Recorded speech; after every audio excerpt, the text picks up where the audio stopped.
पे इतनी अपार कृपा की है। उन्हीं की कृपा जब उनके शिष्यों पे अलग अलग तरह से हुई तो कैसे कैसे उनके शिष्यों ने अपने अपने भाव प्रकट किए हैं। आज उन्हीं के शिष्यों के कुछ भाव मैं यादगार पल से आपको पढ़ के सुनाऊंगी। परम आदरणीय श्री मंगत जी महाराज के परम शिष्य श्री करमचंद जी टंडन, जो चंडीगढ़ से थे, उनका एक भाव है कि गुरु अंतर्यामी हैं। गुरु किस प्रकार अंतर्यामी हैं, उन्हें कैसे महसूस हुआ और किस किस तरह से उन्हें भाव हुआ, ये सन 1941 के अक्टूबर माह की बात है। उन्होंने कहा कि मैं गुरुदेव के जन्म स्थान गंगोठिया में वार्षिक सम्मेलन में भाग लेने हेतु गया हुआ था। वहां बड़ी दूर दूर से जनता इस यज्ञ में भाग लेने आती थी। सम्मेलन समाप्त के 2 दिन पश्चात एक एक करके सभी शिष्य महाराज की आज्ञा लेकर वापिस होने लगे। सभी प्रेमी बारी बारी से सदगुरुदेव के चरणों में प्रणाम कर रहे थे। फिर सबको विदा करने के लिए महाराज जी कमरे में उठकर बरामदे में आ गए। बड़े प्रेम से सब विदा हो रहे थे। अचानक महाराज जी एक तरफ को मेरे पास आए और चुपचाप मेरी जेब में चांदी के 8 रुपए डाल दिए। मैं इस पर बात से बहुत परेशान सा हुआ और गुरुदेव के चरणों में गिरकर प्रार्थना की, महाराज जी, ये आप क्या कर रहे हैं? मुझे पाप के गड्ढे में क्यों धकेल रहे हैं? ये स्थान तो देने का है, लेने का नहीं। उसी समय मुझे बड़े विनम्र भाव से समझाने लगे, लाल जी, मुझे पता है तुम्हारे पास वापस जाने के लिए किराए के वास्ते पैसे नहीं हैं। चुप होकर इन्हें स्वीकार कर लो। मैं खामोश हो गया। बात बिल्कुल ठीक थी। मेरी जेब में वापस लौटने हेतु वास्तव में पैसे नहीं थे, परंतु अंतर्यामी सदगुरुदेव ने अपनी अंतर्दृष्टि से ये सब जान लिया था। मैंने मन में सोच लिया था कि वापसी का किराया मैं लाला फकीर चंद जी से ले लूंगा और घर पहुंचाकर वापस कर दूंगा।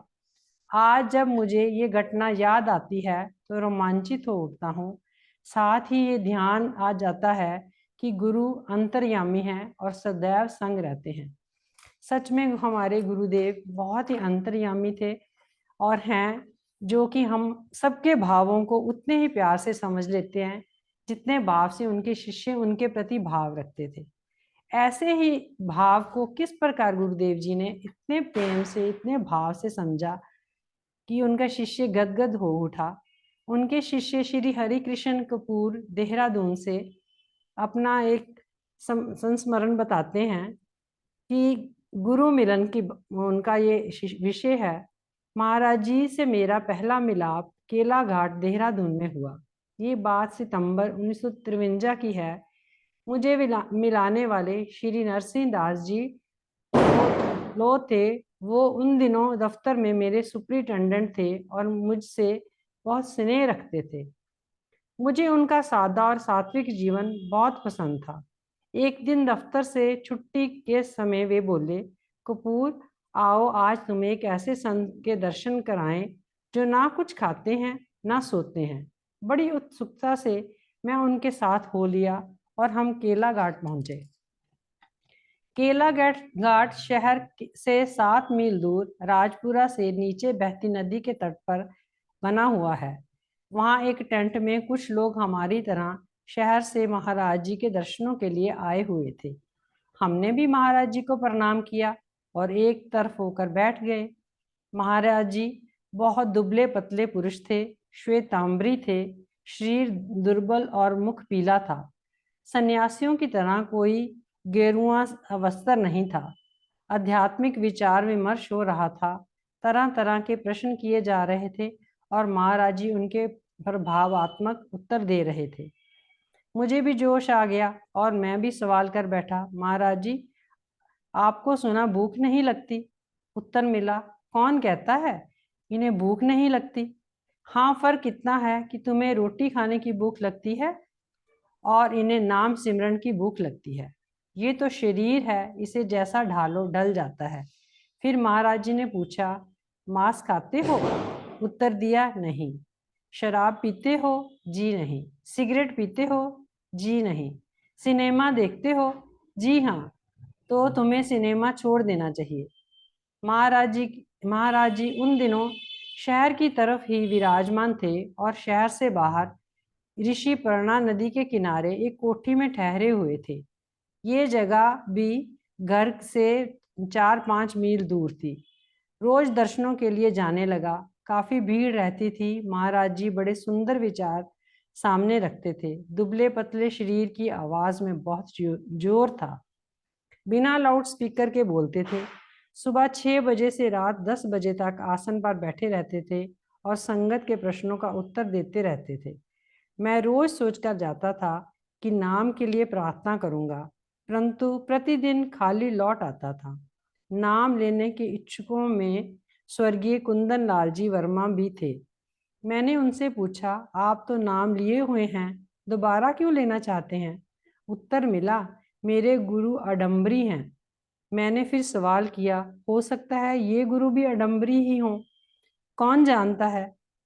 10 बजे महाराज जी सबसे हाथ जोड़कर कह दिया करते थे, प्रेमी जी अब जाइए, देर हो चुकी है, कल फिर दर्शन होंगे। उसी दिन रात 10 बजे तक मैं और पूज्य वर्मा जी भी बैठे रहे। हम दोनों को गुरु दीक्षा के लिए विनती करनी थी। संगत हिलने का नाम नहीं ले रही थी। महाराज जी के बार बार कहने पर भी लोग बैठे हुए थे। उस दिन पता चला कि महाराज जी अगले दिन देहरादून जा रहे हैं। आखिर वर्मा जी ने कह ही दिया, मुझ पर भी कृपा कीजिए। महाराज जी मुस्कुराए और बोले, अच्छा, कल 6 बजे आ जाना। वर्मा जी प्रसन्न होकर प्रणाम करते चलते बने। केवल मैं ही रह गया। मैंने भी हाथ जोड़कर विनती की, महाराज जी मुझ दास पर भी कृपा कीजिए। ध्यान से मेरी और देखते रहे, इतने दिन से क्यों नहीं कहा? कल जबकि हम जाने वाले हैं तो तुम कह रहे हो, वह भी रात के 10 बजे। दीक्षा कोई ऐसी वस्तु नहीं है जो एक को मांगने पर दे दी जाए। गुरु शिष्य का संबंध जन्म जन्म का होता है। क्या मालूम हम अडम्बरी हों।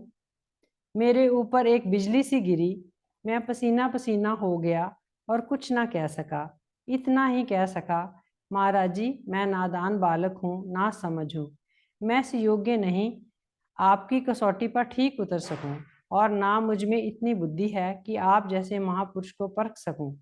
मुझे तो एक अनजान बालक समझकर अपनी शरण में ले लीजिए।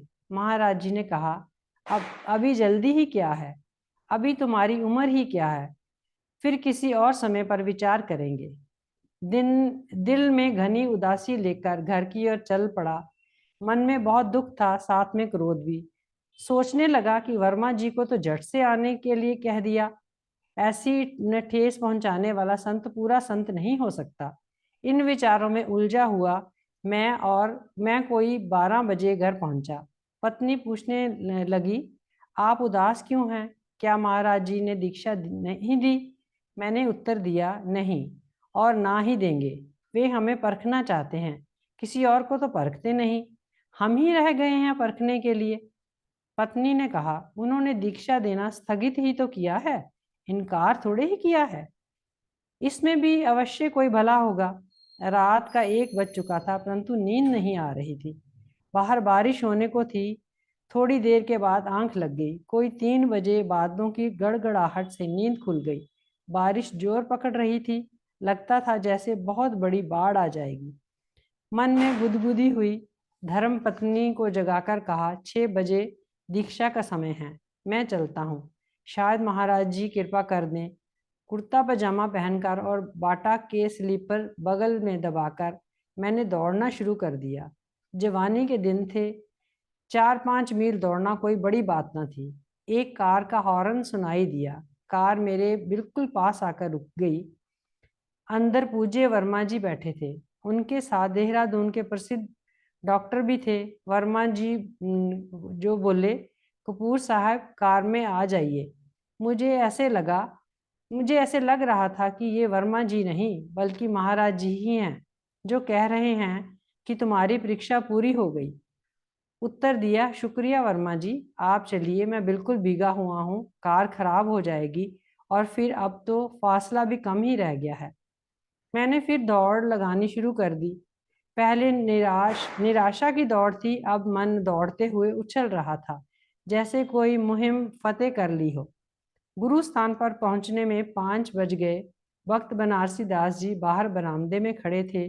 देखते ही चौंके और बोले, बिल्कुल भीग गए हो। इतनी जल्दी भी क्या थी, बारिश थम जाने पर घर से चल रहे होते। आइए अंदर आ जाइए, कपड़े उतार कर जरा आग ताप लीजिए।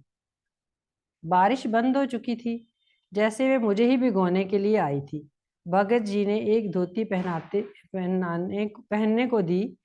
मैं अपने कपड़े सुखाने लग गया। भगत जी ने पूछा, कल रात महाराज जी से पूछ तो लिया होगा दीक्षा के लिए? उत्तर दिया, जी हाँ, लेकिन उन्होंने इजाजत नहीं दी थी। भगत जी ने पूछा, क्यों?